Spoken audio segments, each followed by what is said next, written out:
Tim Hwang is about to give us our 180, and this is interesting because one of the things in his description you'll see is this question: can tech help lead us towards peaceful and prosperous coexistence? His company, Fiscal Note, is about exposing government data to make it more transparent and more usable by all kinds of parties. So, Tim, come out and tell us about that. Morning, everybody. Good afternoon. So my name is Tim Hwang. I'm the founder and CEO of Fiscal Note. So today I want to talk about sort of what technology drives in terms of political landscapes. But I want to set the ground here, right? We just talked about in the previous panel how regulations and policies are more complex than ever, how they're dictating new markets, how government impact is more uncertain and unpredictable. And we're seeing this as essentially the new normal, right? Whether it's CEOs getting dragged in front of congressional testimonies, as was previously talked about, major mergers and acquisitions falling apart, or industries being torn apart. And a lot of the questions that we previously got here in Silicon Valley was, what was the big deal with government? Well, in order for us to understand what's going on today, I want to walk us through a historical context, right? And the last time we suffered this level of political uncertainty was probably in the early 20th century. At the time, we had two major political trends that were driving our global economy. The first was rising nationalism, right? The decline of social elites, the creation of new nations and nation states as a result of new economic outputs. On the other end of the spectrum, you had increasing globalization as a result of colonization, increased trade, and better telecommunications.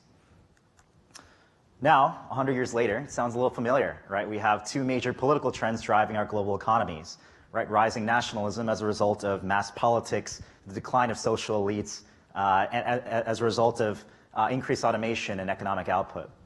On the other end of the spectrum, you have increasing globalization, right? Foreign entanglements through global telecommunications, and our companies and our economies are more intertwined than ever.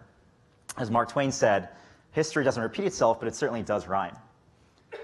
And so technology is at the heart of these two political trends. But the question for democracy and our future is, which force is stronger? We have these two unintended consequences as a result of automation. As we talked about a lot of these economic statistics about how we see increasing inefficiencies in our economy, how we see 80% of global GDP in automation driving towards just 5 nations. On the other hand of the spectrum, we see communications and the impacts that they have for democracies.